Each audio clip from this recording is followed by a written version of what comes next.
Depuis le matin, ils se sont présentés nombreux dans les bureaux de vote. Ce mardi, les Israéliens sont appelés à renouveler leur parlement.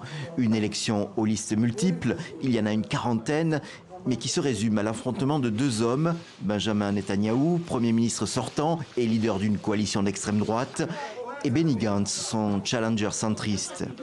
Le premier a voté avec sa femme dans une école de Jérusalem. Il a fait campagne jusqu'au bout, agitant la menace d'une défaite. Pour remobiliser ses électeurs, peut-être un peu lassés par ses 13 ans de règne et les affaires de corruption. La veille, il était encore au mur des lamentations et dans un marché de Jérusalem. La seule manière de rattraper le retard et de s'assurer que le Likoud formera le prochain gouvernement, c'est d'avoir un Likoud fort. Faites venir tout le monde.